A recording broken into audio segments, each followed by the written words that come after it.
When this first institute took place, in whenever it was, January of 1987, there weren't sentencing guidelines. As Paul said, there were very few federal criminal fraud crimes. There were no healthcare prosecutions or anything like that. It was a boutique practice. Let's just look at, you can sort of get this when you look at the first, so there's that's basically, by the way, on the plaque for Ray. It's the first one. So you have the first session, and whether you can see that or not, but basically it's about developments in the law, attorney-client issues, banks on trial, Wall Street on trial, the trial of a white-collar case. We don't even do that anymore, but that's what we talked about. We talked about tax. We began to have a discussion about corporate liability. I mean, really sort of an academic exercise as to whether a corporation was responsible for the conduct of its employees. And Roger Zuckerman wanted me to say that we actually, Zuckerman Spader, sponsored the first cocktail reception. We probably had a plate of sandwiches or something. I'm not sure exactly. So if you go to the next year, so the first year was in the dump in Miami. The next year was in New Orleans. The next 3 years were in New Orleans. And so in 1988, you start again, banks, securities insider trading. I mean, that was a big focus. We had all the New York guys. Fraud, government contract fraud. We began to talk about that. Again, the trial of a white-collar case. How do you try a white-collar case? We just heard from Judge Friedman, and you're going to hear from John Keker and Dan Webb and all these great lawyers here. They're just not white-collar trials anymore. And then we go to, which one are we on here? What page? Well, I can't tell. But in any event, there's a program in the second year, and it's called Crimes Against Nature. That's what the program was called. And Bob Bennett, who's here, can explain to us. I assume it had to do with the environment, but it may well have been been another kind of program. Well, I don't know. Focused on lopery, which is lying in wait to commit buggery. And then we began to just now, 1988, talk about sentencing guidelines. And then the next year, in 1989, we're in New Orleans again. We're talking about banks, securities, internal investigations, the environment, government contracts. We have a program on RICO. And in 1990, it was basically the same thing. Recent developments, trial of a case, mutual assistance. We weren't talking about international crimes. We were talking about governments cooperating with discovery of information from abroad. So, and now, look at these programs that we have now. We're not just talking about implicit bias or securities or tax. I mean, we have every kind of program.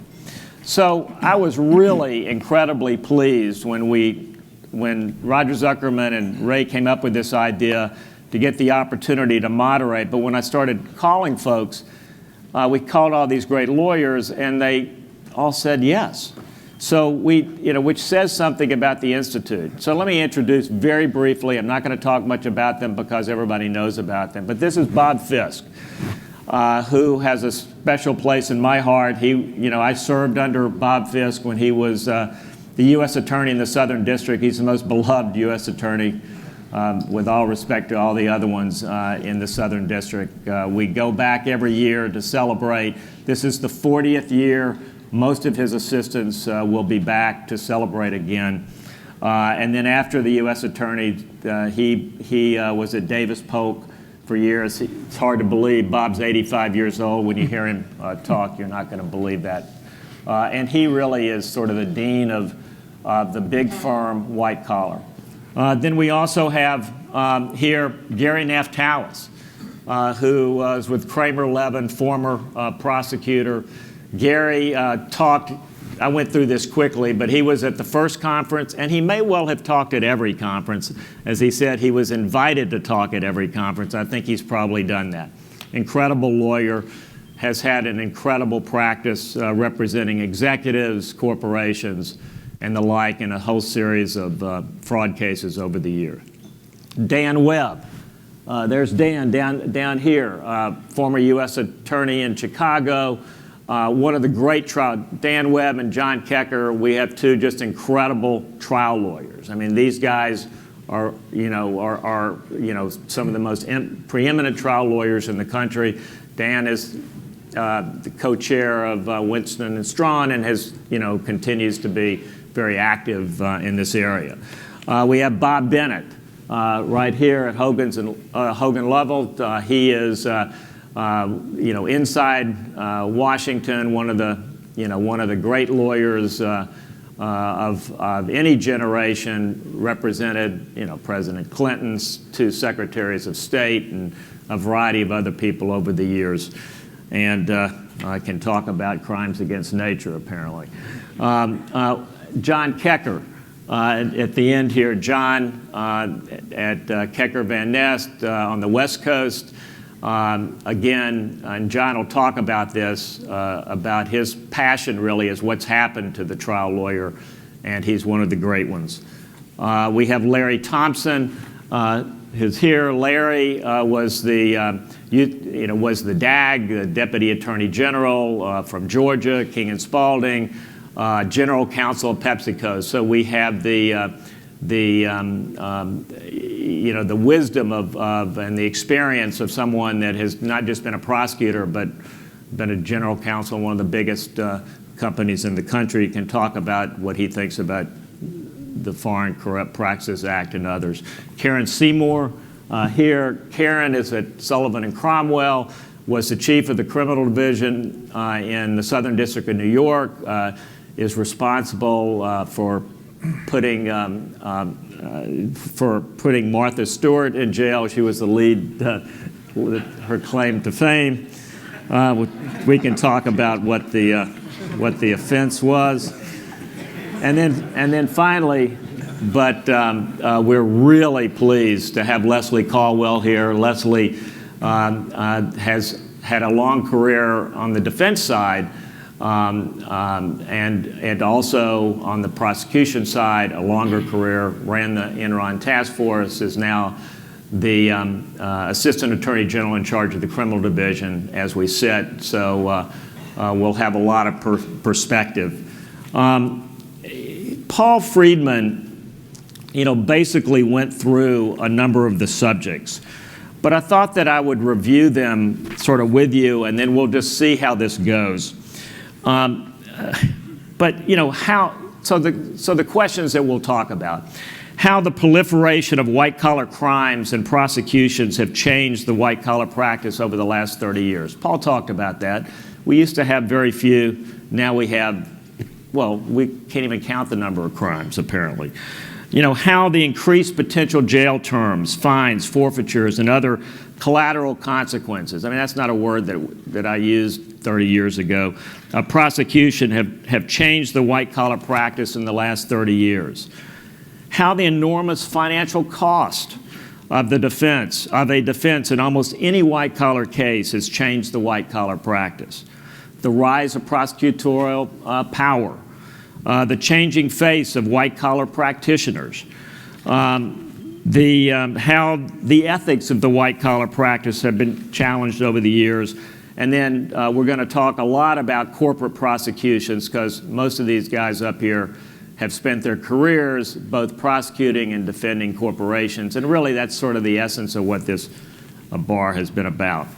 But I thought that we would begin with the changing face of white-collar practitioners.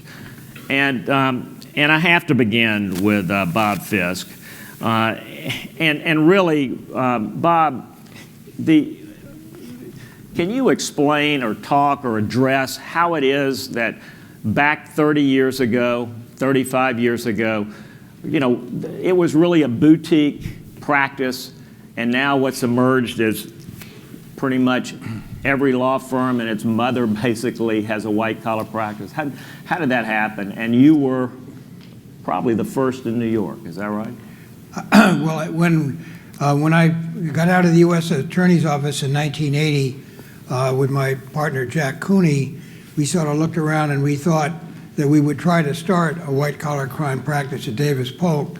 Back then, Arthur Lyman at Paul Weiss was occasionally doing criminal work, but except for Arthur, all of the criminal work was done in boutique firms like Morvillo Abramowitz, Charlie Stillman's firm, Gary Naftalis. No large firm had done it, and some people thought that was because large firms thought this was sort of distasteful. I'm not sure that was it so much as they didn't see a business reason for doing it. Well, sort of coincidentally with this idea that we had, prosecutions began to expand and more different things were prosecuted criminally that used to be treated civilly, and that began to impact the corporate clients. So it all of a sudden became a huge business reason for large firms to have a white-collar crime practice, because if your corporate clients were going to be under investigation and you didn't have your own white-collar crime practice, the clients would go somewhere else. So I think that was really the genesis of it, and then it sort of took off and has spread to what it is today. Is that what you found, Dan? It is, and I agree with Bob, but I don't think the big law firms felt it was so distasteful to do white-collar crime work. They didn't see a financial motive in it, and as corporations started to become the focus of wrongdoing, by the time you get to the early 1980s, basically the big law firms said, we're sending all this work out to the boutiques, and they're making money on this, and we ought to keep some of this. And then corporations started saying, we want to make sure that you can handle cases that we have interest in. And the whole concept, and whatever you want to define as white collar, it quickly took on more than just basic, someone's in trouble under investigation. The internal investigation thing came along, all of the issues regarding representing corporate America, and then came along the regulatory SEC, the regulatory agencies. But as the years went by, we put all that in this bucket called white-collar crime, and law firms were making money on it. And that's why I think they started doing it. And it goes in cycles, because now today, if you go up to where we are today, that white-collar crime practice, I think, is starting to drift back as well it should to the boutiques, because the pricing, for example, individuals today, unless you're an extraordinarily wealthy person, you can't afford having a large law firm represent you, because even normal people that got a few $1,000,000 in the bank because they've been successful, a few $1,000,000 is not going to get you through a 5-year investigation and then a trial. It isn't going to happen. And so in the individuals, which the big law firms tried to hold on to the individuals, like the CEOs, and we still sometimes do that, but a lot of times the practice has changed, where today the big law firms are holding on to corporate America and what I call the internals and the regulatory fall-offs, with less and less individuals being able to be represented by major law firms. Did you want to? Yeah, what's interesting is, you had to realize how new white-collar criminal defense is as a field. Bob Morgenthau, who I worked for as U.S. Attorney, he set up the first securities fraud unit in the United States in the 1960s. And when I left the United States Attorney's Office in the mid-70s, very few people were going from the Southern District and doing white-collar criminal defense. Indeed, when I went off to do it, and Bob Morvillo left around the same time, Charlie Stillman was out there, and maybe there were one or two others who were doing it. And the normal career path for ex-assistant U.S. attorneys was to go to a large New York firm, become a civil litigator, and do very well, make money, become a partner, and all the rest. It was really looked upon as something, wow, why are you doing that? I think, as Bob and Dan pointed out, in the 80s in particular, all of a sudden the big firms woke up, and I sort of put a lot of it around the big insider trading investigations of the late 80s in the Southern District, when Wall Street, whether it was Drexel Burnham or Kidder Peabody and Jeffries and Milken and all the rest of them, all of which were big name cases, all of which were people who could pay. And all of a sudden, as Dan and Bob said, the Wall Street firm, the big firm said, wow, we can do this work. We could make money. These are respectable people to represent. We should get into it. Larry? Yeah, so I will offer a note of optimism to you, because I agree with what everyone has said, but when we started the white-collar crime practice at King & Spalding in 1986 with Judge Griffin Bell, one of the things we found that unlike regular litigation, the white-collar work, the internal investigations, the tremendous fact-gathering and analysis, it wasn't fee-sensitive. These were important matters to corporations. They continue to be important matters to corporations, and the internal investigations and the need for internal investigations will continue. By and large, these matters will not be as fee-sensitive as regular commodity-like litigation. So there will be some negative things we'll talk about, but as a note of optimism to you, I think that aspect of it will continue. So John, slightly changing this, you know, we're talking about the changing face of the white-collar practitioner, and one of the observations that we've had when we've talked about this is how corporate defense lawyers really have become private prosecutors.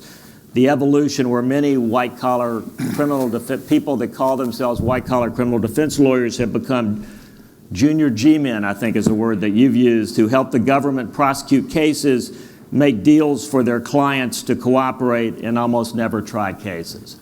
So how about that? I feel sort of funny being up here, because I see this institute as dividing into two separate things.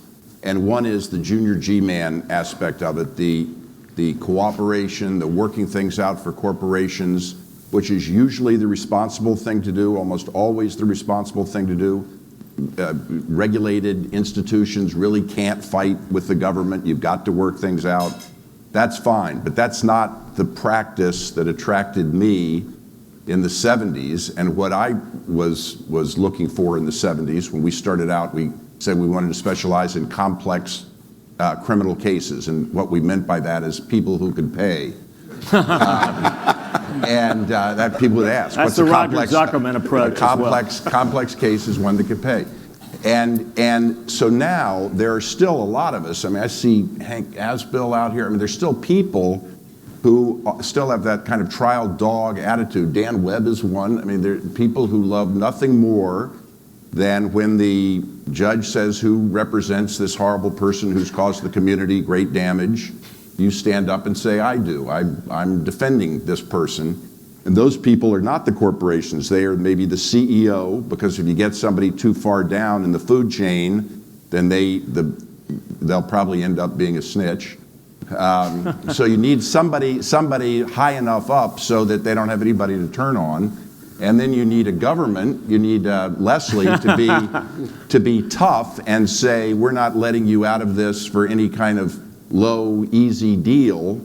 So you have to... but not too tough. You don't want her to forfeit your fee. Well, you don't want to forfeit the fee, but you also want... anyway, so the client has to sort of be in a situation where they have to try the case. But what I want to do at some point is talk about ways that can help.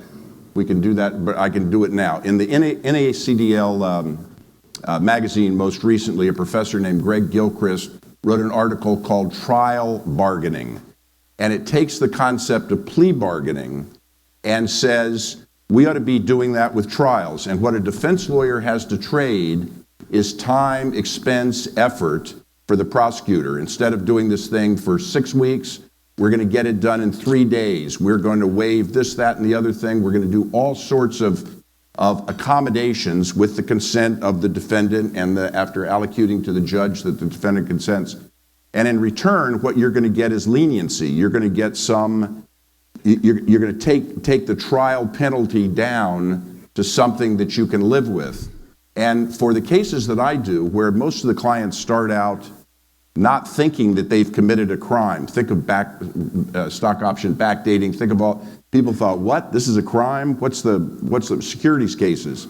For those kinds of cases, there could be some real appeal to working out a deal with an open-minded prosecutor to kind of keep the case from being something where the alternatives are either make a deal now and do a few years, or if things go wrong, you'll get 25.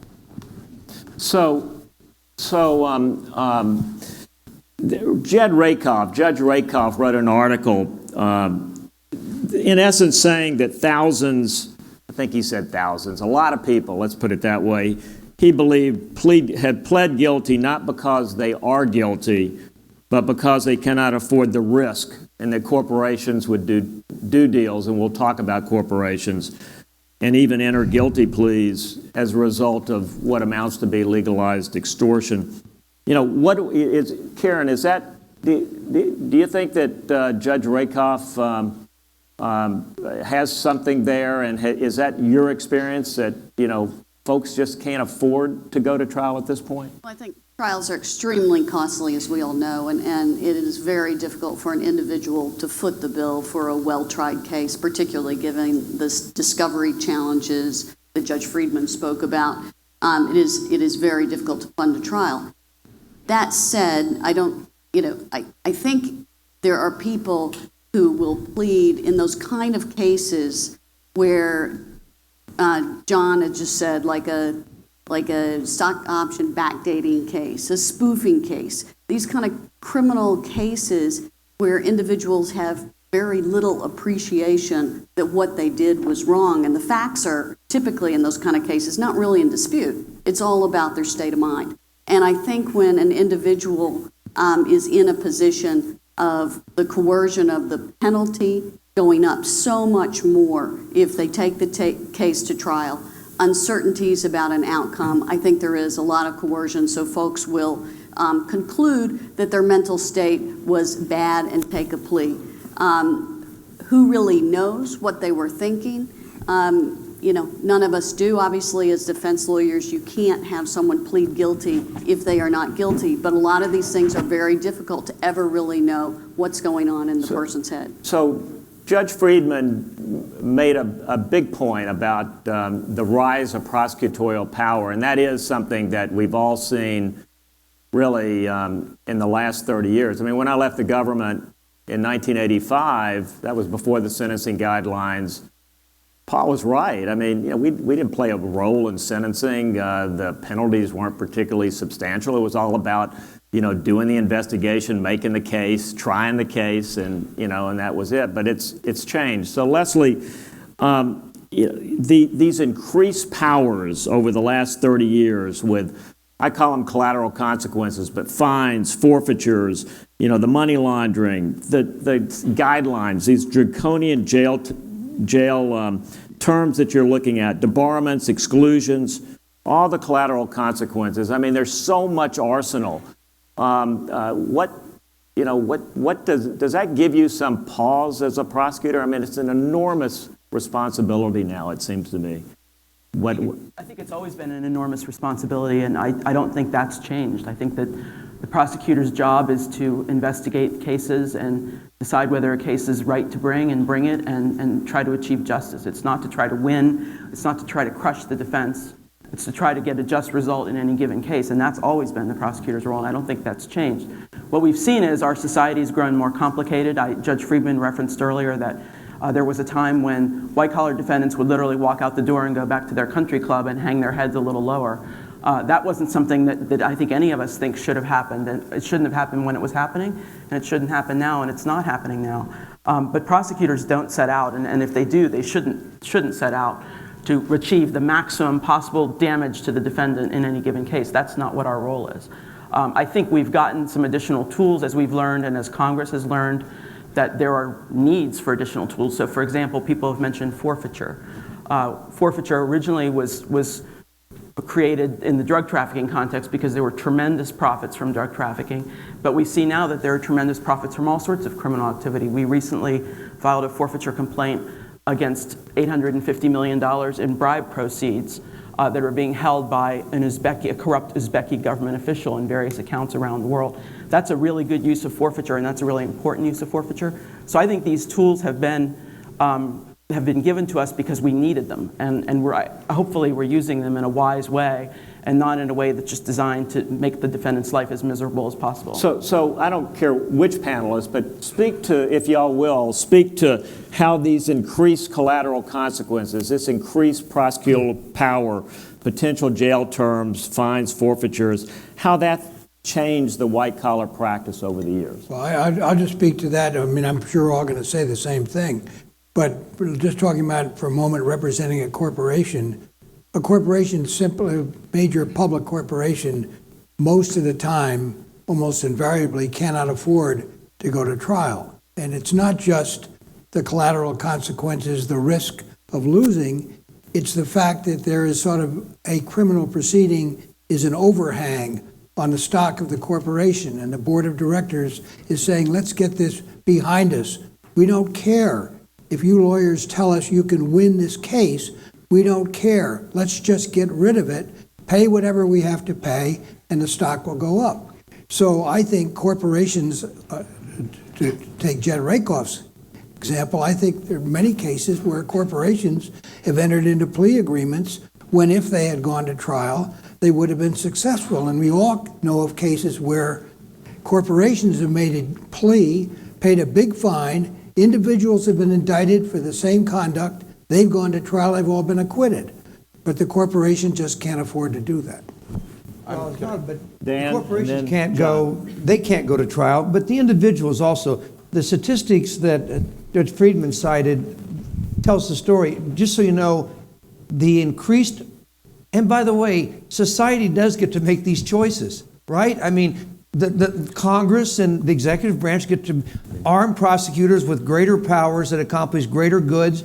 And so we all sit in a room, but there's no question. The question is, Sandy, how has it changed the face of what we do? We try fewer cases. I cannot change that. There are lawyers like me that I now gave it up. I mean, I have 30% white collar. I moved on. I have to do commercial, corporate, civil litigation because I am going to try cases, and there are not enough white collar cases that will still go to trial today. They're not there. Today, and as I go into the twilight of this game as a trial lawyer, when someone walks in my office now, I'm looking for example, the issue about representing the company or the CEO. The CEO is more likely to go to trial than the damn corporation. The corporation is going to do a deal, I'm telling you. At the end of the day, we go through a dance, but we find a way, the corporation is going to do a deal. Every once in a while you get someone that you say, this guy is not going to cave. He's going to roll him, okay? But there are fewer and fewer trials, so how it's changed the face. People that want to be purist, and this white-collar crime stuff is the best. Commercial trial litigation doesn't do 10% as far as the thrill of trying a good white-collar crime case. The problem is there's not enough of them left in the bucket. And even though Keker and I talk about how we're still in the game hustling that stuff and we're going to keep hustling it, but there's not as much out there, and at least that's changed. It has changed the face, to me anyway, of the ability for the purist. The person that wants to stay in this white-collar crime game, but you've got to try cases. You just can't be helping companies plead guilty, and then, anyway, that's just not, it's just not, First Bob and then not John. enough. So Bob Bennett. Well, I agree with everything that's said, and I think the main reason we all came is we wanted you all to know we're still alive. But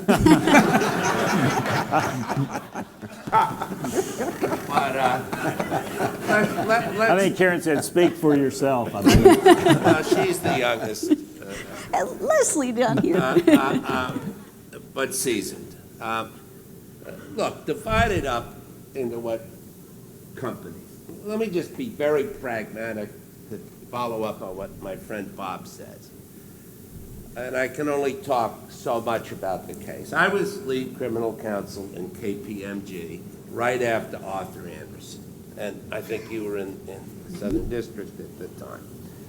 And after months of our own investigation, we concluded that this was a very triable case. Very triable case. But here's what happened. We did a little informal survey, and we found that all of the major clients, or most of the major, this was after Arthur Anderson now, most of the major clients of KPMG would say something like this. This is a composite. We love you. We think you're fantastic. We've been using you forever. I think even the Southern District was using them as their accountants, by the way. But anyway, but how can we, as a major accounting firm, hire you to do the books when you're under indictment? So you tell your client to rise above principle. I've been telling them to rise above principle constantly, unfortunately. So everybody on this panel, and 10 years from now, there'll be nobody up here who's tried cases. We've all tried a lot of cases. We just hope, Yeah. So you have to, also what I've discovered, we go into the prosecutor, we say, look, if you indict this client, it'll be disastrous, it doesn't usually happen that way. Why? Because of one simple fact. The financial markets cannot live with ambiguity. Once they know there's certainty, then they can deal with it. So, John, Let me. okay, then yes. Yeah, let me just finish because I can't remember anymore. That's not true. So they don't want to live. They don't want to live with ambiguity, and so they rise. The other thing with companies is, as powerful as the prosecutor is, there's someone more powerful in the room, and that is the regulator. And they're in the room now. So, if it's the New York State Banking Commission, that's who you got to be primarily worried about. If you're in defense contracting, it's the Suspension Debarment Authority. All right, now I'll switch to the individual, and I'll be very brief. Right. To me, I have a trial coming up in September for an individual who fortunately has some money. Government just dumped 9.5 million documents on us. No index, no nothing. The federal judge isn't giving us any help. So we have to go out and hire, a group that puts them all on a system and whatever. Why? Because this will cost us $100,000 to $200,000, but if we had our associates doing it, it would be a couple of $1 million. Let me close with this. Billy McDaniels, who some of you know is a very fine trial lawyer in the Washington area, was with Edward Bennett Williams' firm. And Williams was, the great trial lawyer, was prosecuting a guy named Antonelli. It was a big financial fraud case. And he said, Billy, and this comes right from Billy, words to this effect. Billy, this is a big document case. I got to assign somebody just to deal with the documents. And Billy says they fit in 7 bankers' boxes. 7. Now, every one of us up here have cases where there's 25 million pages of documents. So, anyway, thank you for letting me finish. I try to accommodate. John, can you speak to that? This is just, it was an exclamation point on what Bob just said and what Dan just said.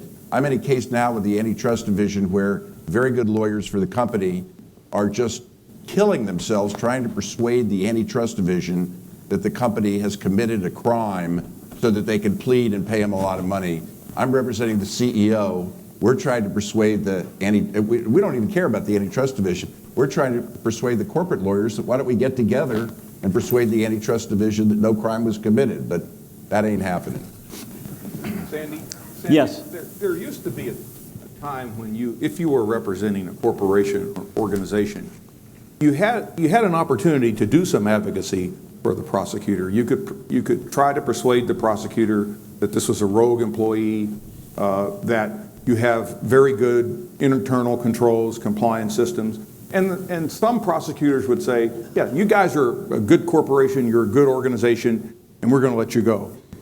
You know, unfortunately now, it seems like every mistake, every problem is a criminal problem. It has to end in a criminal resolution. And I was trying to look this up and I couldn't find it, but I read some study where, you know, about 5% of the people in the world are not going to follow the rules. That's why we have police forces. And when you have a situation like that, no matter what you've done from an internal control standpoint, no matter what you've done from a compliance standpoint, a gold-plated, multi-million-dollar compliance program, you still have to end with a criminal resolution. And I think that's a development that I've seen over the years, and I think it's unfortunate. I'm going to.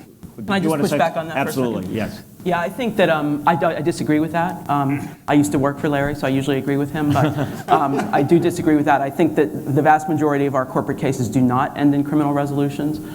We recognize that there can be rogue employees. We recognize that there can be a bad apple or set of apples in a distant jurisdiction. We recognize that most corporate crime is not directed from the C-suite or even close to the C-suite. We are very open-minded about hearing Philip Factor presentations and other presentations from defense counsel. And we welcome those and we invite those in every case. We are trying very hard in the criminal division to be more transparent in our corporate resolutions.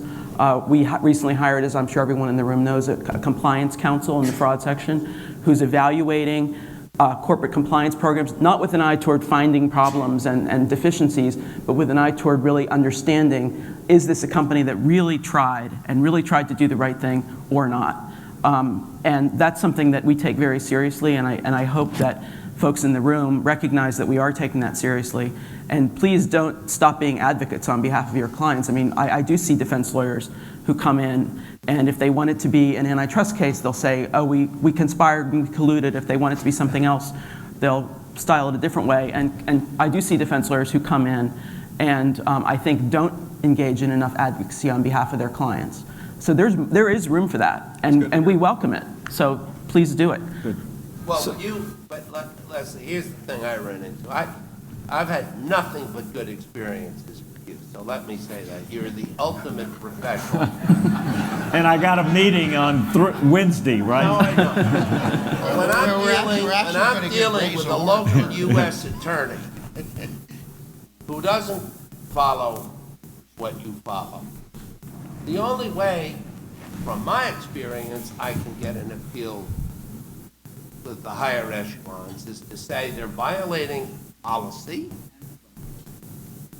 or there is serious prosecutorial misconduct. And if what you're arguing is the facts, it's very hard to get a meeting with you or your equivalent. So I'm going to slightly switch this to focus for a while on corporate prosecutions, but a slightly different topic. When we talked about this as we were planning for this, we talked about how the whole relationship between the lawyer representing the company and the individuals or the executives has changed over these 30 years. And so, Gary, why don't you talk about that? How it used to be, where we had joint defense agreements and the corporations were, particularly public companies, were supporting the executives, and how it is now with the junior G-men and the wedge that is driven between the executives and the corporation.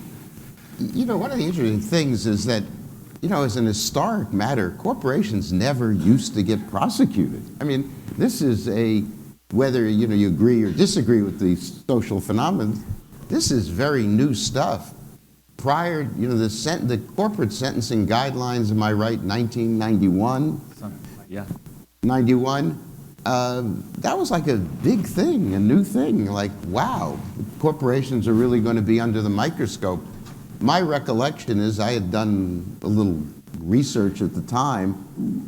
At the time of the sentencing guidelines, less than 1% of all federal criminal defendants were corporations. Individuals were who used to get prosecuted. And as a matter of fact, based on the kind of reading and research we did, because this actually was for some presentations we made, they were really in three buckets in those days. One, they always prosecuted antitrust criminal companies always got prosecuted, and companies always got prosecuted in procurement cases. Other than that, the third bucket where corporations generally got prosecuted was the alter ego. I'm using my mom and pop corporation as a criminal enterprise to carry out my crimes. Well, why shouldn't the corporation be prosecuted? They're the alter ego, the individuals. But prosecution of corporations was very, very few and far between. And I think that has materially changed, and corporations are much more under the microscope because, and indeed you raised the issue, which I know Leslie has thought about and Judge Rakoff has written about, the issue of prosecuting corporations where you can't prosecute an individual. I mean, I think the government has a view on that. And Judge Rakoff said, why should you be prosecuting a corporation if you can't prosecute the individual? After all, we have corporate criminal responsibility laws, which are pretty unique to the United States. The respondeat superior, some man or woman acting within the scope of their employment violates some law, quote, for the benefit of the company, whatever that means, which is a loose term, the corporation could be bound. That's not the law in the rest of the world.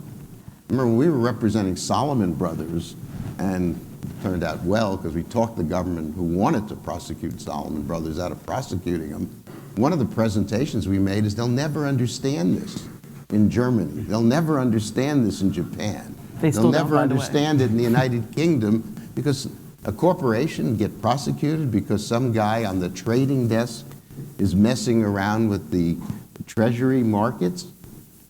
So I think that there's a real sea change here now where corporations are much more the focus.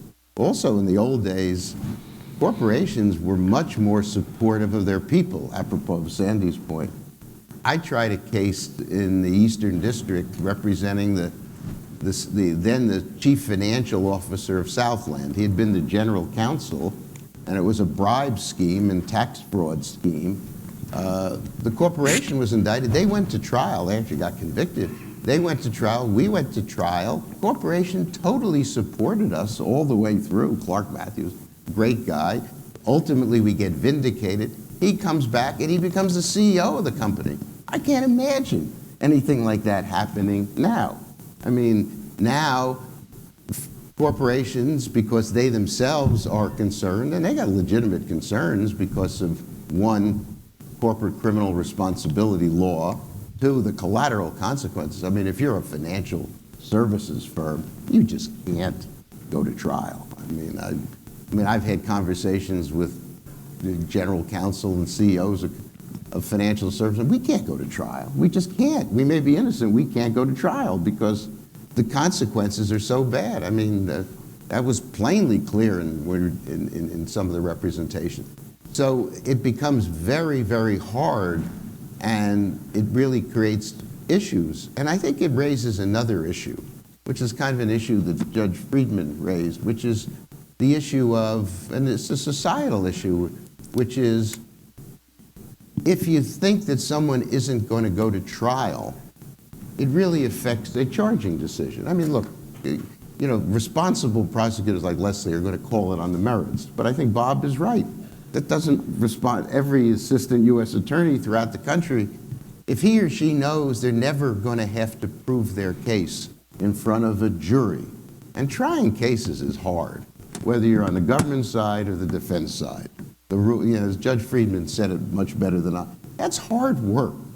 I mean, and I always have found that when I deal with some of the regulatory agencies, whether it's the SEC or so on, you deal with someone who's never tried a case, and they think they have great cases because they have no idea what the rules on hearsay are, or the other rules of evidence. But I mean, I think if you have people making decisions who don't try cases, and they know that someone won't fight back, I think it makes it very hard. So That's a huge imbalance, the idea that nobody is going to fight back, and that's something that really could corrupt the system at various levels. Again, I've had great experiences with Leslie too, not her, but lots of people, if they think, and in the healthcare area where there's big debarment problems, telling somebody this is the stupidest case, somebody just won a healthcare case. People win cases all the time when they push back. There's the Western District of Texas, conviction, Rusty Hardin tried it, 20 years. The guy got 20 years for security fraud. Fifth Circuit just reversed it, said, no, you screwed this up, do it again in a way that makes it very favorable for the future. Dave Anderson of Sidley and Austin tried a case before Judge Rakoff that was just reversed on Newman grounds. When you try cases, things happen. And for having prosecutors thinking about that and thinking, what if I lose? That's a huge discipline for making good decisions. You know, one of the biggest problems now, and it's going to get worse with Ms. Yates's memorandum, is in the old days, when the government was focusing on vicarious liability, the first thing we would do if we represented a company is we would get good lawyers in to represent the individuals. That's where many of us met. Right. Now, the way for a company to get out is to turn against their employees, investigate the case, put it in a nice box and a ribbon, and give it to the Justice Department, who may or may not do some further investigation. That's the junior G-man. That's an extension of the junior G-man. And what ethical responsibilities do we have? You know, just take a brief hypothetical. Let's say that on a hotline somebody says, your purchasing department are paying bribes. So they hire your law firm to come in and do an investigation. And you look at the people in the purchasing department and you see there are some questionable expenses. So you start interviewing. What do you say to those people? Do you say, you know, the only way my client, the company, can get out of this is by turning you in? Do you say that? Do you give them a Miranda warning? Or do you con them? I don't con them, but it has put us in an impossible situation. Although there's another side to that. I mean, look, we've all been in this game for a long time now, but this corporate criminal liability thing has gone in cycles. Yes, Bob Fiske, there was back in the day, in the 70s, when I was a prosecutor, only wusses prosecuted corporations. Corporations are artificial entities. They can't be put in jail. We didn't want to prosecute corporations, and the AUSA prosecuted corporations like environmental crimes, and they weren't us, okay? And so there was a long time when corporations are not getting indicted. Then society kind of said, you know, wait a minute, if you want to bring responsibility and have less crime in society, and corporations need to be held accountable. That way they'll impose compliance programs. They will discipline people who do bad things.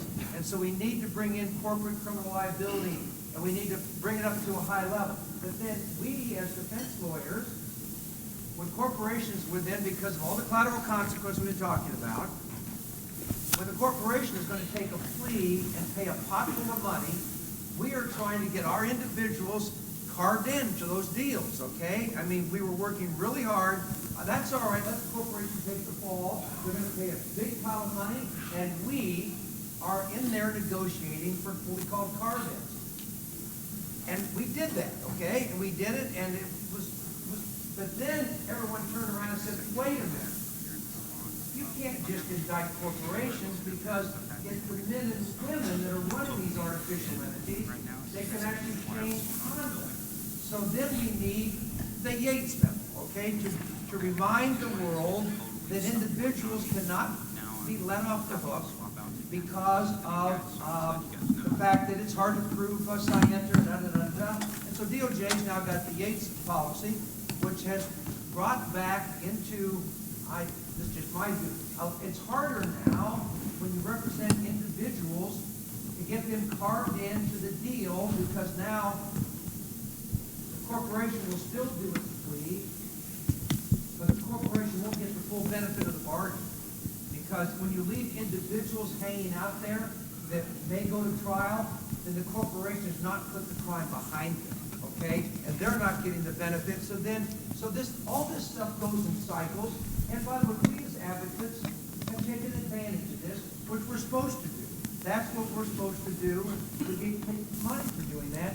But there's cycles that it's gone through from corporations never get indicted, the corporations always get indicted, then we try to get the individuals out, now we're trying to get the individuals back in, and it just... So you mentioned the Yates memo. What does everybody else think? I mean, is the Yates memo, and I want to hear from Leslie as well, and hopefully Sally Yates as well at lunch today, but does the Yates memo represent some significant change? Does it harken back to, you mentioned KPMG, does it harken back to KPMG and the whole issue about whether you can pay attorney's fees and waive privilege and all that? I mean, what does it mean to the defense and what does it mean to the government? May I Yeah, respond? absolutely.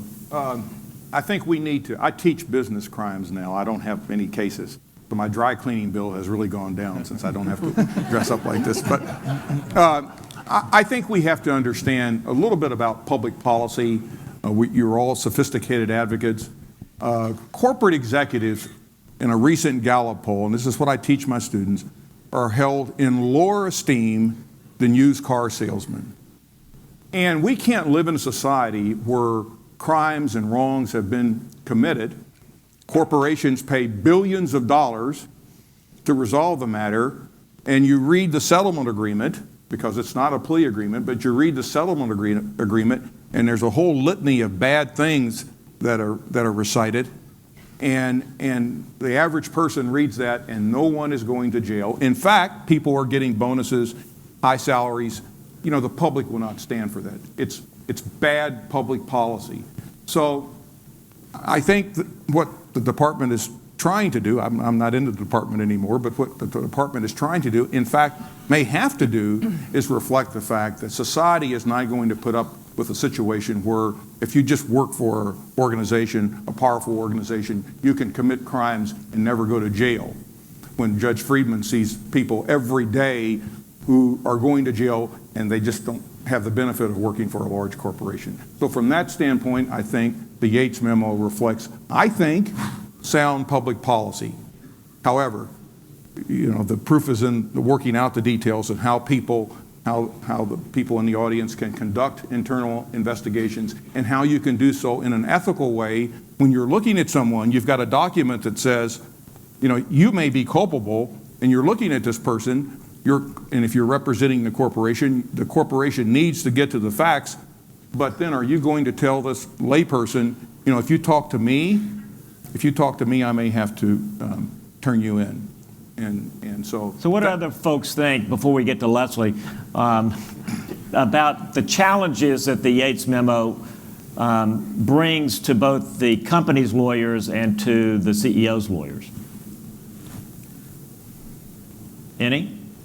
I'll talk about some of the challenges for a company lawyer and the CEO's lawyer as well. But for the Yates memo, we're talking about the emphasis on prosecuting individuals. And I don't know that that was a real shift in policy. I think the department has always tried to, when it can, prosecute individuals. I think what we have had is a situation where there's been many deals done and negotiated settlements where there's not clear wrongdoing done by one individual who could be prosecuted. So I don't think the government has just been weak and not prosecuted people if they could. I think they'd be happy to do so. But I think what we see is now multi-billion-dollar deals being done where there's not clear criminal responsibility because there's not clearly someone where the government can prove that that person acted with the requisite intent. And for the reasons that we've discussed, the dynamics of all the power in the prosecutors, the draconian collateral consequences, you see these deals being negotiated when there may not really be a sound basis, in fact, for criminal liability.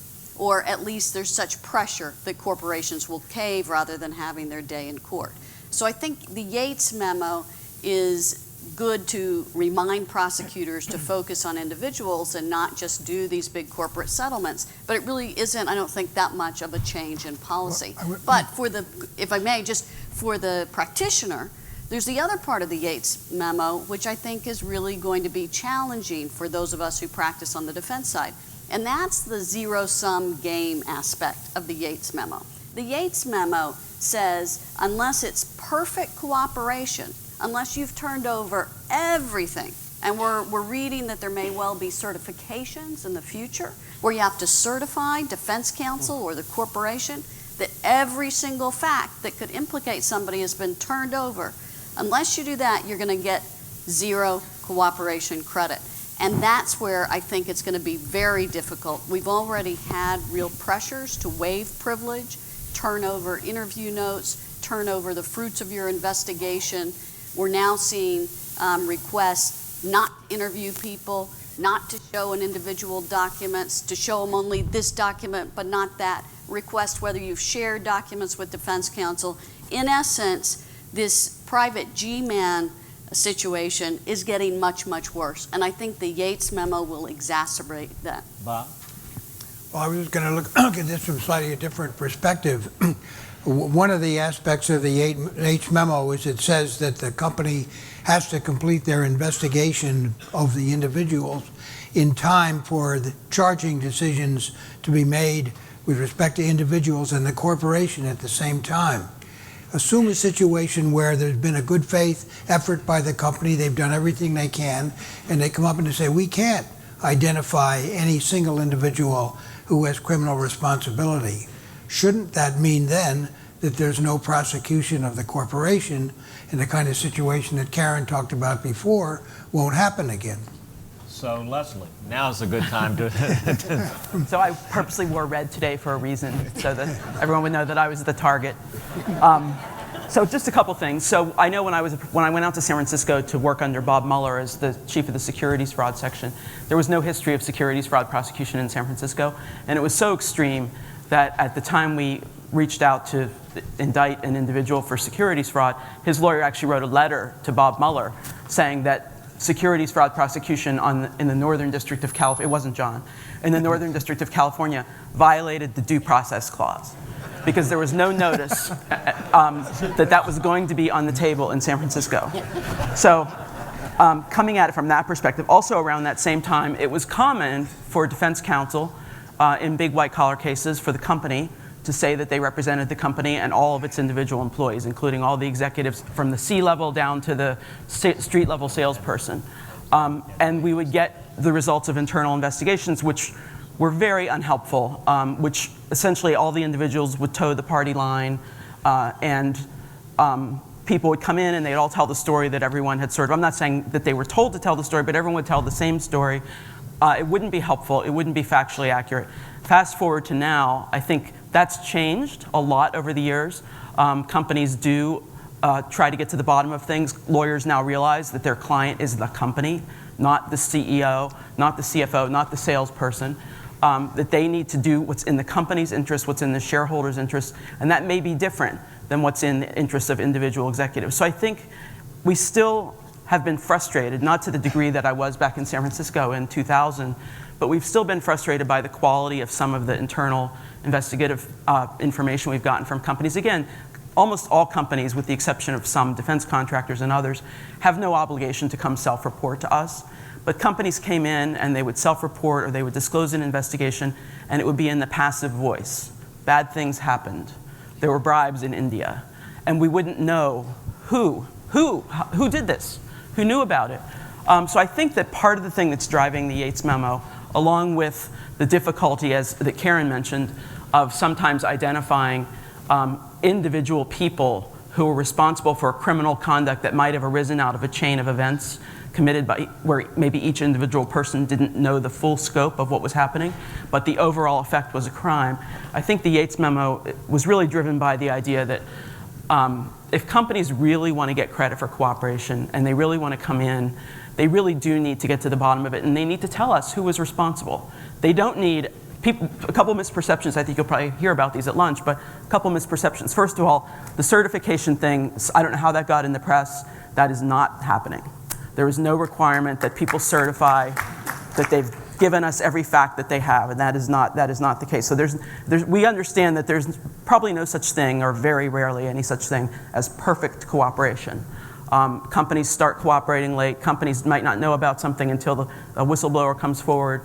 Companies drop the ball sometimes. They might be genuine mistakes in document production. So we're not looking for perfect cooperation. And I agree with Karen. I don't think the Yates memo has really changed that much. I think it's just kind of made more clear to prosecutors across the country, because I think many prosecutors around the country already were very heavily focused on individuals, and the goal of getting information from a company was to learn which individuals were responsible. I think the Yates memo really is now all you prosecutors across the country, including the civil folks, have to think about individuals and think about what's out there about individuals. And if you want to get the cooperation credit, you need to give us that information. Can I say one? I'm sorry, Bob. I'm representing the company, and I'm aware of the Yates memorandum, and they're investigating us, and I meet with you or your delegates, and I say we give you our full cooperation.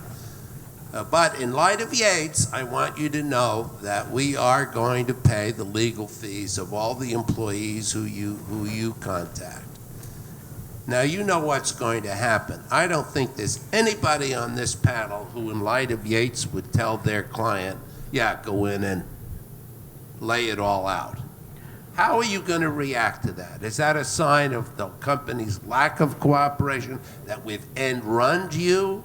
We're not really cooperating because I wouldn't hire, the company wouldn't pay the fees of these great lawyers up here?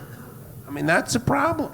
So I don't. And that's what happened before Yates in my KPMG Yes, case. I had to justify paying legal fees, and I was required, the company was required to notify the Southern District if any individual did not agree to an interview by the government. And to save the company, we agreed with that, and I went home every night and had to take a shower. So that is not something that will be a byproduct of the Yates memo. We understand that corporations have obligations to pay attorneys' fees. There may be contractual obligations, there may be statutory obligations.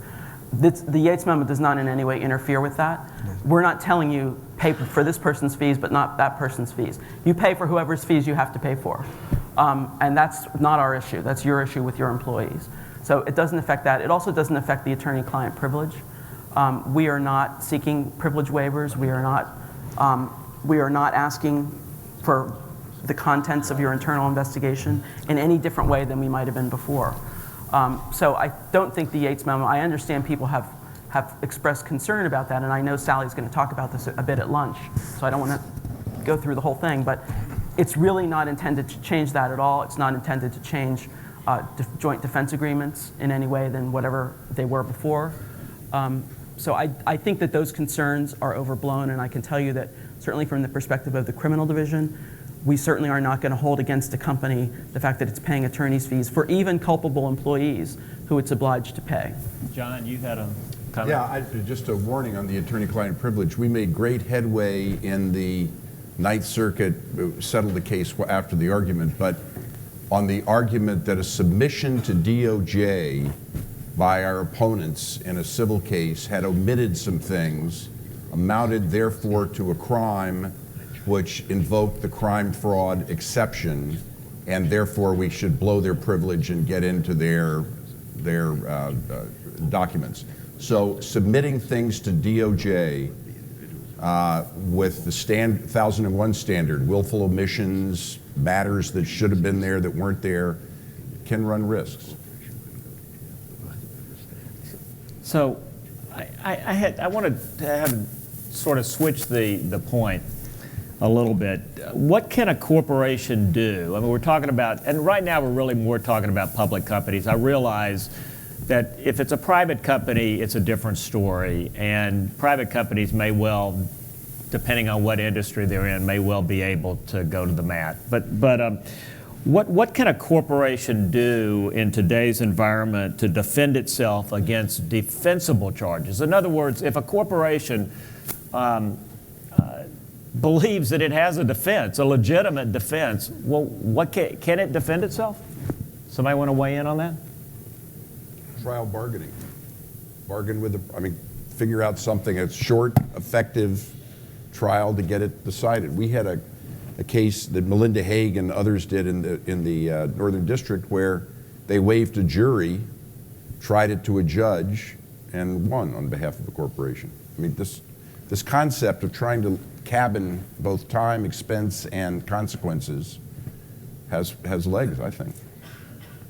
In matters in which there are collateral consequences, in civil fraud cases in the past, I've done some kind of mediation where you were able to air all the good and bad of the situation, and you didn't run the risk of being found guilty in a civil matter and then being excluded. So that's another concept, some kind of alternative dispute resolution mechanism.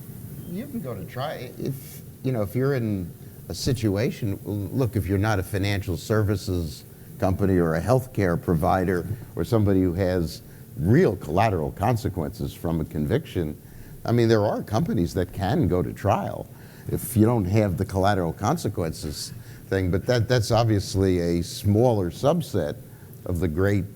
Look, I tried a case years ago. It's actually kind of think of something that Dan Webb said about being a wuss prosecuting corporations. I represented the chairman of the board, and he and the senior officers of a bank were indicted for making illegal political campaign contributions, and the corporation was indicted also.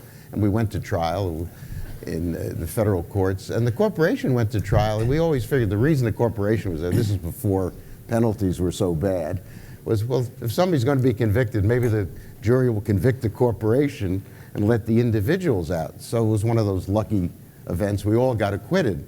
So we went and talked to the jury afterwards, and we asked them. My friend who was representing the corporation thought he was a cross between Clarence Darrow and Edward Bennett Williams, having gotten the corporation off. So we talked to the jurors afterwards, and we asked them, gee, why did you acquit the corporation? And the jurors said to us, oh, the corporation was easy. The individuals were hard. And we said, why is that? Well, a corporation can't go to jail, so we assumed they were indicted by mistake. But by the way, on the issue of representing corporations, one thing we ought to make clear that taking a corporation to trial because of collateral consequences is very difficult to do.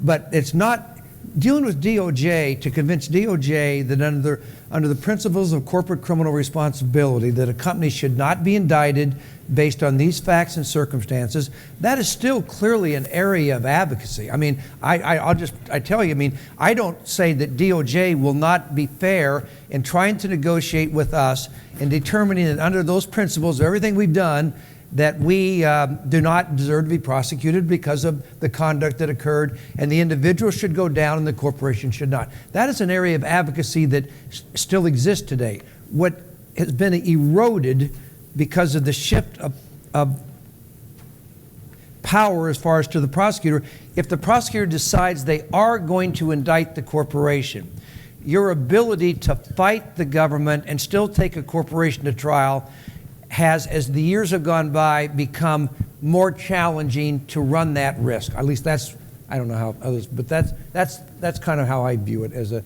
lawyer that represents a lot of corporations. There's another dimension I have found in the representing corporations. Even, and I agree with everything you say, even in that unusual situation where you are prepared to go, a lot of your very best employees are going to leave. They're not going to hang around for 2 years or 3 years in the hopes you get acquitted.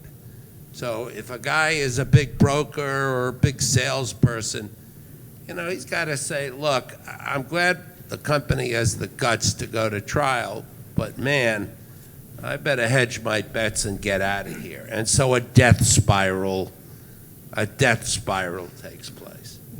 And we need to really remember what Bob said. Things in the corporate governance world have really changed the dynamic. So now the members of the board of directors are not the CEO's golf buddies. These are independent men and women who are selected to be on the board of directors. They have independent responsibilities to the company, and they are not going to want to go to trial almost under any circumstance. They want this matter resolved. They want it to get the matter behind them because they're in business to sell widgets and not try cases. And they worry about their own liability. I've gotten calls. Absolutely. I've gotten calls from directors saying, "Look, Bob, we got this problem. I'm not in the case. Do I have any exposure here?" If they're Well, worried about their own liability. The SEC has been making noises about, in terms of inadequate internal controls, to look to the boards of directors for liability for that kind of situation. So you now have members of the board on the hot seat. So the dynamic has changed a lot So we know what 30 years happened ago. with Arthur Anderson, got prosecuted, got put out of business. Is there another Arthur Anderson, on the horizon? Is it responsible for DOJ to put a major public company in jeopardy of going out of business, or are we going to be looking at deferred prosecutions or the like, non-prosecution agreements for the company down the road? I was hoping you wouldn't mention Arthur Anderson, because there are actually 3 people on this stage who know what actually happened in Arthur Anderson. Okay. Bob, Larry, and I, and none of us can tell you. It's not the department's goal to put companies out of business, to put them in peril of going out of business, to drive them near bankruptcy. Our goal is to prosecute cases that should be prosecuted. If there are companies out there that are offered a particular resolution and refuse to accept it for whatever reason, there are limits to what we can do. There are cases in which we just can't just walk away. So when you're representing your clients, you need to understand that you don't want to we're not asking you to not be advocates. And in fact, I think Dan said there's a lot of room for advocacy, and Karen said it too, in trying to convince us not to indict you. And I agree with that. And I frankly think the advocacy could be a lot better than what I've seen in my role as AAG of the criminal division. I think companies, outside counsel, are sometimes too willing to, for example, enter into tolling agreements endlessly. I think that's something that you need to think about. I'm not saying you should never enter into one. For all my criminal division people who are here, don't be alarmed. I'm not saying that, I'm not telling the defense bar not to sign tolling agreements. But I see cases where there are tolling agreements for years and years and nothing's really happening. Have the guts to say no more. If you've got your case, bring it. But I really think that there could be more advocacy. The goal is not to put companies out of business, but if a company has done something that's very serious and they're not willing to take an alternative outcome, sometimes we have no choice. Yeah, I agree with that, but there are situations where a prosecutor can, for example, put the parent on the table. It's a big company, PepsiCo or whatever, or let's say it's a big healthcare company. Let's use a different Let's use a different example. A regulated, and they have a parent, and then they have a mid-level corporate organization, and then they have, a bunch of hospitals all over the place. And whatever the violations happen down at the hospital level. But if a prosecutor puts that parent on the table, I'm thinking about, I've got respondeat superior, and I could get, it literally threatens the existence of the organization. Is that responsible conduct? And stuff like that has happened over the years. Have y'all had experience with that, Karen? Yeah, the BNP Paribas case was one Just of the... speak up a little bit. Yeah, my mic is maybe not... Can we hear me? Okay. There you go. The BNP Paribas case was one in which the corporate parent-level bank was required to plead guilty, and it was one of the first guilty pleas after a string of deferred prosecution agreements and non-prosecution agreements. And in advocating in that, you could well imagine that the concerns about what would happen were things that were argued. And I would say no one really knew what would happen. Obviously, the bank survived. It's doing fine. But nobody knows in advance. And that's the scary thing. And it depends upon a lot of things that's going on in the financial markets. It's going to depend on whether shareholders simply want to get things behind it, and it will, in fact, a stock price could go up after one of these pleas. But it's a very scary thing to have a situation where a company's fate could be in jeopardy because of a guilty plea. And the department I believe they try to consider these things, but they may not do it, from the right lens. Power that the prosecution has today that they really did not have 30 years ago. Absolutely. Do y'all find that? Yeah. Yes. Now, one area, of advocacy that's still available to you depends on geography, I find. If you're in New York, Los Angeles, Chicago, and you go in and say, if you indict this company, we're going to have to lay off 5,000 employees. That doesn't, in my experience, that doesn't get you any place. If you're in a smaller place, and we know you're non-political, Leslie, but some U.S. attorneys, believe it or not, have other goals in life. You say, look, if you indict this company, 4,000 employees in this city are going to lose their jobs. That sometimes, and it's happened to me, has been a very effective argument in getting a very favorable disposition. I should say in New York and other major cities, I've been totally unsuccessful in making that argument. I mean, I think one of the things we obviously do take into account is collateral consequences in corporate resolutions. I think we've gotten a lot smarter over the last several years about evaluating and I did this when I was a defense attorney too, but you generally come in and play up the collateral consequences as being devastating to the company, and perhaps even leading to the collapse of the company, perhaps even to a domino effect in the industry. We try really hard to test whether those collateral consequence claims are true, or accurate, or likely. We don't just decide on our own. There are subject matter expert regulators in almost all these areas who we can, for example, in BNPP, we consulted with the Fed, we consulted with Treasury, we consulted with the OCC, we consulted with others to assess some of the, and BNPP happened to straddle, it was being negotiated when I started in my job and was resolved shortly after I got there, so I wasn't super actively involved in it. But we really do make a very strong effort to consult with subject matter experts about, they're saying X will happen, they're saying that there will be this particular financial consequence. I'm not an expert in the financial markets. What do you think? And they'll tell us, and it's very, very helpful, and we really take into account what they think. They're not deciding what to do or what we should do. It's we hear the experts, and then we factor that in with all the other factors, the seriousness of the conduct, the pervasiveness, recidivism, et cetera, in deciding what to do. But we do listen to that, and we don't like the sky is falling when it's really not, but we really do seriously consider where the sky might actually be falling. Bob? Well, I was going to address a different subject, but one of the things that we're talking about, what's changed over 30 years. 30 years ago, you dealt with basically one prosecutor.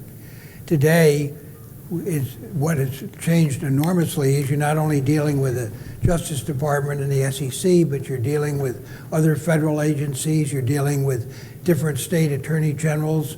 Every different state attorney general thinks they have their own interest, other state agencies, and you're trying to deal in an investigation with 5 or 6 different agencies, each one of which wants to go first and each one of which wants the most money. And I don't know what the answer to that is, but there has to be some way that it's sort of like double jeopardy. You're paying 2 or 3 times for the same conduct. So I think that's one thing that we're very aware of, the concept of piling on by regulators, and it's increasingly an issue involving cases that have international implications because there are regulators all over the world who also want their piece of the case. And we're working very hard in the department to make there be one pie, to try to figure out what should the size of the pie be as opposed to 5 different pies, and how should that pie be divided up. It's not easy sometimes. We have regulators both in the United States and outside the United States who do things very differently than we do. I remember when I was doing the Enron prosecution, we were looking, it was before we had indicted Jeff Skilling and Ken Lay, and I got a call out of the blue from the Attorney General of the state of Nebraska, who called me to tell me he was indicting Ken Lay and Jeff Skilling. And I said, if it's a really complicated case and we're not anywhere near there, but if you are and you've got the evidence, go for it. And his response was, I don't think I'm going to need evidence against Ken Lay and Jeff Skilling in the state of Nebraska. So we have to deal with that too, just as you do. He was right. And I went over and I started some mind-numbing explanation of one of the transactions and could feel his eyes glazing over, and that was the last I heard of him. But seriously, we have to deal with those folks just like you do. Some of them are very professional and very serious and want to work and share and do things in a sensible way. Others don't. But we have that same issue that you have. So another way of sort of saying what we've been talking about is that it appears after the last 30 years that there's not really an adversary system as it relates to the prosecution of corporations, and that in essence, whether it's a real collateral consequence or not, and I want to see what John and Bob and Dan and Gary have to say about this, but whether it's a real collateral consequence or not, when the lawyers have to explain to the board what could happen, the adversary part of this process ends basically. And is that what y'all's observations are over the years? Mine are slightly different. The board may think that, but the government doesn't really know it. It's sort of the Richard Nixon approach to diplomacy, where you need to make people think you're crazy, and he was a very successful diplomat. And sometimes a corporation, in both civil and criminal cases, even though the board very much wants to put it behind him, wants to get it done and so on, needs to at least give the appearance that there is a line beyond which it will not go. And for that, it needs trial lawyers. It needs to appear to be preparing for the Armageddon if that happens. And often that's the only way you can effectively negotiate with people. Because the one thing the government does not want in a high-profile case is to lose. So I agree with you. I think. Yeah, there's no question that John's correct. I mean, corporate boards of directors are sophisticated. They aren't going to be run over with a Mack truck.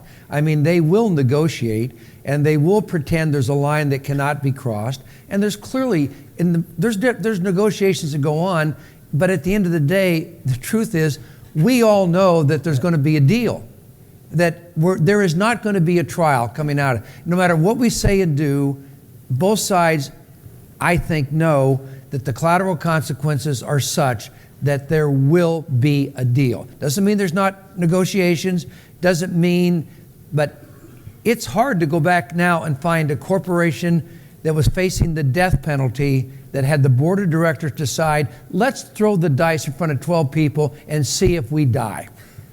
Karen? That doesn't happen very often. No, Karen? it doesn't happen. I was just going to add that because we are in this era where so many of these matters are resolved without a trial and there's no real ability to go to trial, and the prosecutors have all the power here, in my mind, it makes us question whether there's a better way to do this that actually deals with an adversarial system and doing some of the things that John was talking about, or even Larry with mediation or mini trials, or even just having somebody neutral to the Department of Justice come in and hear both sides before a resolution is struck. Because there's no ability to really advocate and have a neutral party make a decision. The department is not neutral when it's negotiating these resolutions. And I think at some point when you're talking about billions and billions of dollars being transferred in these settlements, I think the department needs to reflect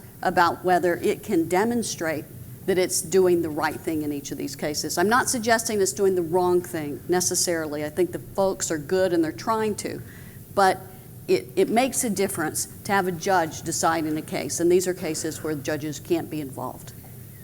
Changing the subject as we get toward the end, does it make any sense that 30 years later we still have a discovery system where an individual indicted in a fraud case gets less discovery than the same individual that is sued for the same thing in a civil case? Does it make any sense to anyone here that 30 years later we have the same, what Paul Friedman was talking about, system in the criminal rules, where basically you don't, unless the government decides to tell you, you don't know who the witnesses are, you don't necessarily get all the I mean, it's just crazy, isn't it?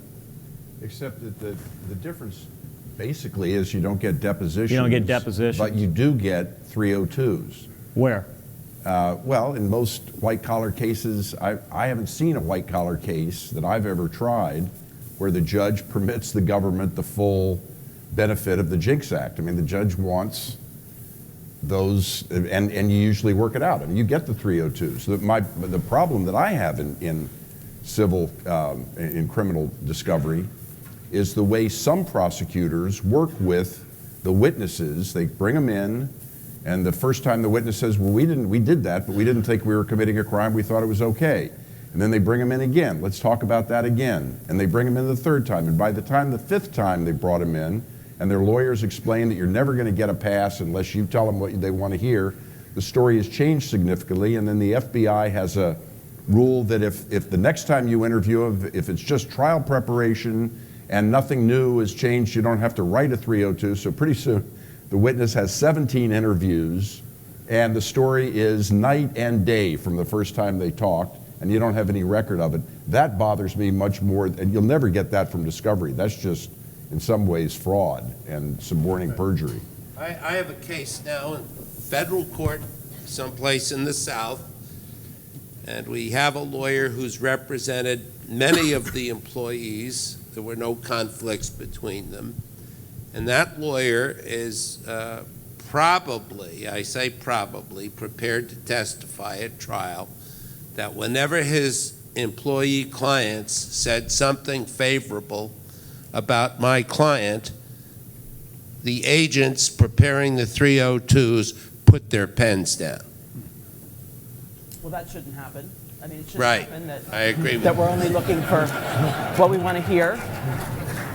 I mean, it's not in our interest to get a story that's not true. And in white-collar cases, as everyone in this room knows, it's not like a bank robbery where the guy comes in and says, okay, I drove the car, and he ran into the bank and came out with the gun waving and jumped in the car and I drove away. It's, okay, the accounting fraud lasted for 6 years. You're in your initial debriefing. You can't possibly cover everything. You can't possibly expect the person to remember accurately things that happened 6 years ago until they've had the opportunity to be refreshed with documents. There's a difference between suborning perjury and refreshing people's memories and telling people what to say. We definitely shouldn't be telling people what to say. And if you have a case where somebody, a prosecutor in the criminal division is telling somebody, no, don't say A, say B, I want to know about it, because that shouldn't be happening. There are, as we all know in this room, from being prosecutors and defense lawyers, there are clients who have difficulty accepting their situations, who have difficulty telling the truth, and there can be an evolution in the story. I totally agree with John, that happens all the time. But it shouldn't be because people are purposely telling them, no, that's not going to work. Unless the reason it's not going to work is because it's a lie. Right, I have a bigger problem. I mean, my problem is really more what Paul Frieden was talking about. I mean, we have a federal system, but we have a discovery system that, you know, is different literally in every court. I mean, we have one Justice Department, but the policy in Tampa with regard to 302s is nothing like the policy in the Southern District of New York. And we've been talking about this for years. You know, really good people go, you know, Jim Cole, others, you, Leslie, go in and out of government, but it never changes. And why don't we have one policy with regard to Brady, with regard to 302s, with regard to, you know, to discovery? Why do we have, you know, a different policy for every district? So I don't know that there's a different policy in every district. In the criminal division, which is about a little more than 600 lawyers, which includes the fraud section, the asset forfeiture and money laundering section, and a lot of other big sections that you all will have cases with, we do have standard policies and we have standard training. I've worked in 2 different U.S. attorneys' offices and spent a fair amount of time in another district, which is the Southern District of Texas, and I saw wide variations in practice in those districts. I think the bigger problem from our vantage point is I think electronic discovery creates huge issues for all of us. It's difficult for us in a case that, say, it's a 6-year accounting fraud investigation, not the investigation. I've told people they're not allowed to take 6 years to investigate anymore. But if it's a conduct that spans 6 years, we have so many more documents than we ever would actually need to look at, first of all, or be interested in, that you would ever want to look at and be interested in. I think the difficulty is figuring out what do we need for our case, and what do you need for your case? And that's a very challenging thing in the age of electronic discovery, when there are terabytes and terabytes of documents in almost every big, significant white-collar accounting fraud case, for example. So as we sort of wrap this up, I had asked everyone to think about this, and I'd like to hear from all of y'all. You know, what changes in the white-collar practice over the last 30 years, in your view, are the most dangerous, or the most challenging, give you the most concern and pause? Dan? Well, I suppose, and Judge Friedman touched upon this, I go back a long time, so I'm going back to the 70s. Okay, we can and go that before the far. guidelines. We did do the art of the deal in resolving criminal cases. We did. For years, I spent, just like I still do today in state court on criminal cases, we have a dialogue between a judge, an Article III judge, and the prosecutor, and the defense lawyer, and we resolve cases with the art of the deal in the chambers. We did that. And I think that system worked, and listen, we've been through the guidelines and we can talk about them forever, but the fact that today we don't have federal judges participating in dealing cases out. We do in state court, but not in federal court. And the whole issue about, well, we've gotten rid of disparity in sentences. I think we've given up so much with the guidelines, and Booker did not solve the problem. So that changed the face of the entire profession in so many different ways, and it's fine. It's just Congress did it, and that's the way it is, but that's a huge impact on, and that also is why there's fewer trials. So the reason you don't have any trials today is because of the guidelines, and the reason you don't do deals anymore with the judge being involved in a fair way without the prosecutor holding all the cards is because of the guidelines. So the guidelines were a bad thing, and they're still a bad thing. Bob Fiske?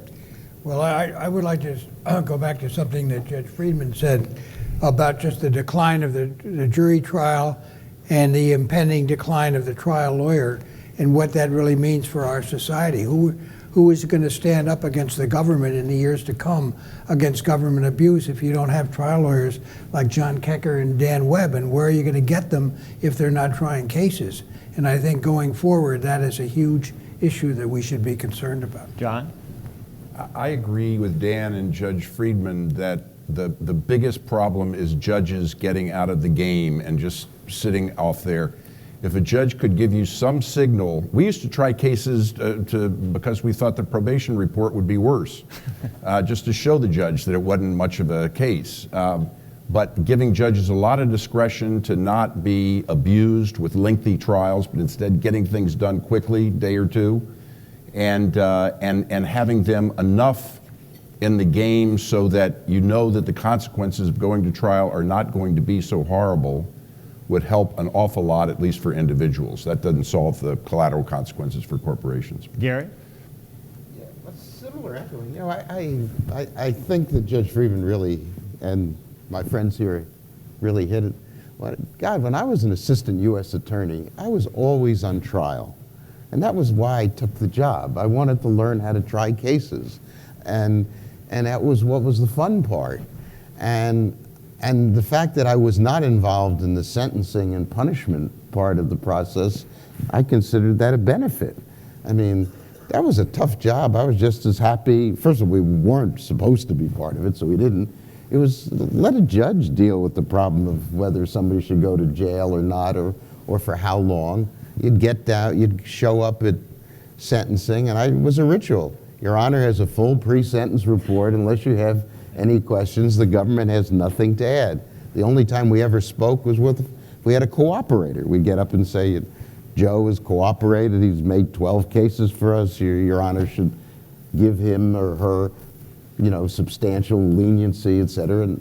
And I think that's a real loss. And I think it's a loss for I think being an assistant U.S. attorney now is not as good a job as it was 40 years ago, because you spend so much of your time putting in sentencing memos and so much of your time doing that, and it is part of your job. That's that you're supposed to do. It's not like you're doing something you're not supposed to do, but it's a heck of a lot more fun trying lawsuits and trying cases, and that's a real loss. And as I said before, it's also a loss because you see it in the regulatory agencies. They make charging decisions from people who've never tried cases at the SEC or whatever. And that's not healthy if it permeates the criminal system, that you have an assistant U.S. attorney weighing life or death on an individual, a company, or whoever, who's never had to go through the burden of dealing with a tough federal judge and trying to get a piece of evidence in or making an argument. So it's a societal loss. Bob? Trial lawyers in this federal system are dying. We're negotiators and administrators now, and not trial lawyers. Costs are prohibitive for the individuals, just prohibitive. Just pick up. Costs are prohibitive. We're just administrators now and negotiating resolutions. We're not trial lawyers.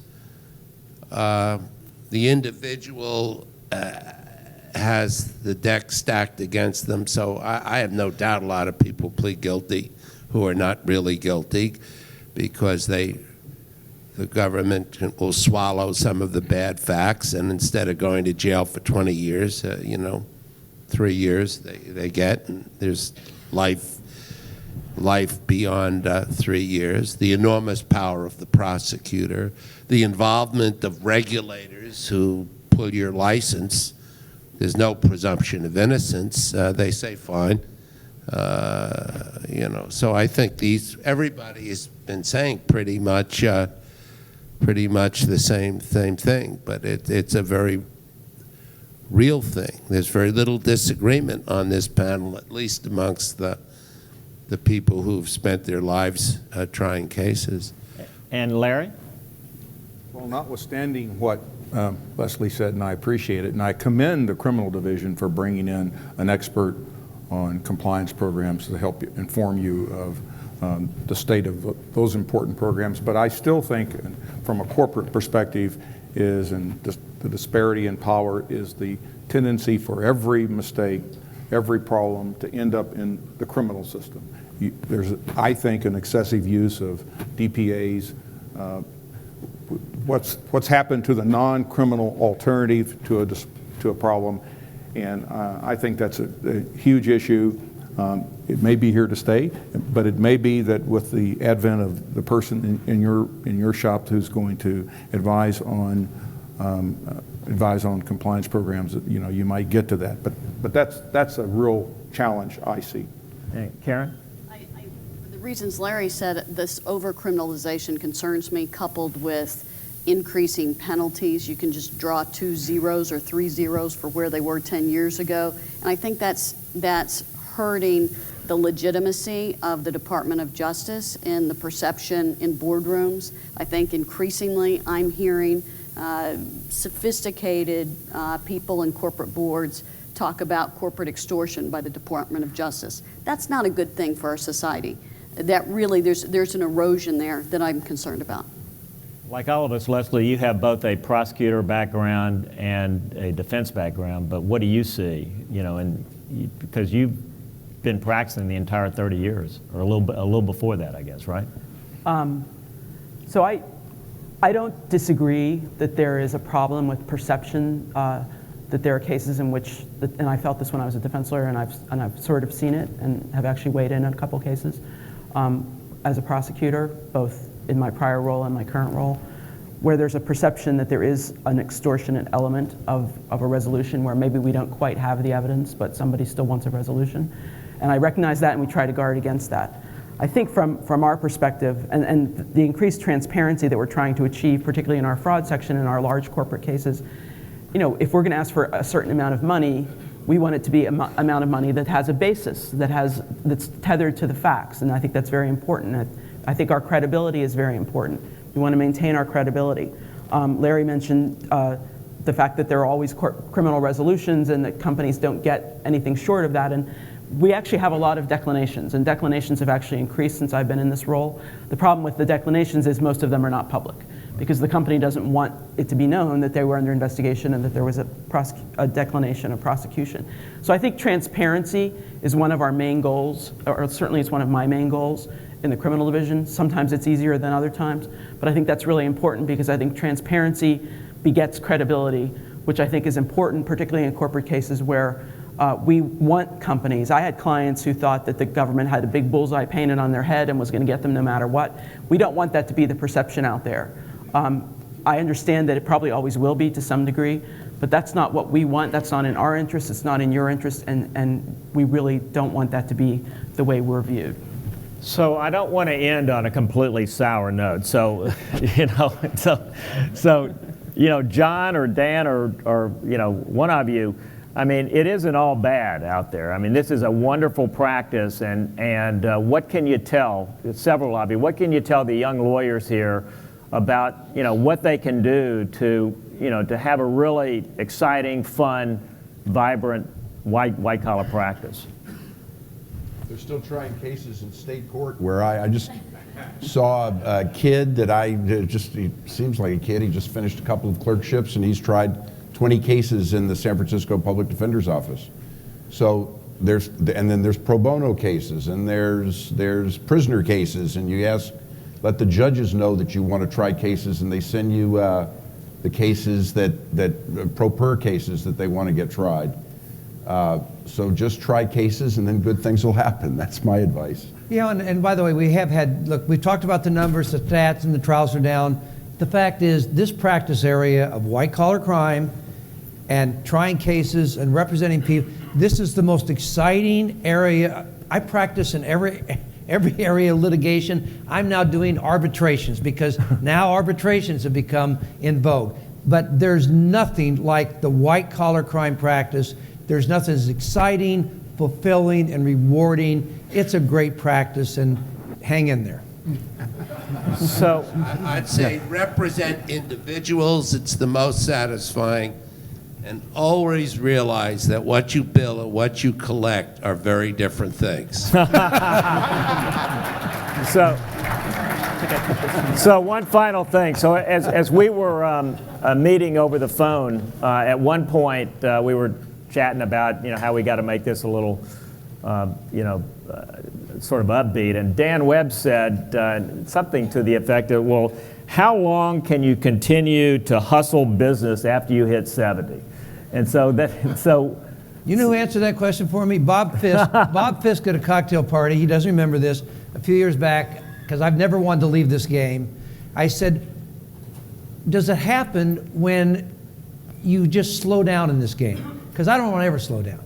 And he said, oh yeah, Dan, it'll happen. And I said, well, you're still going. And he said, I'm still going. But he said, it'll happen because the phone will not ring as much. And that's what happens. Thank you, everybody. I appreciate it. Was it good? Great job.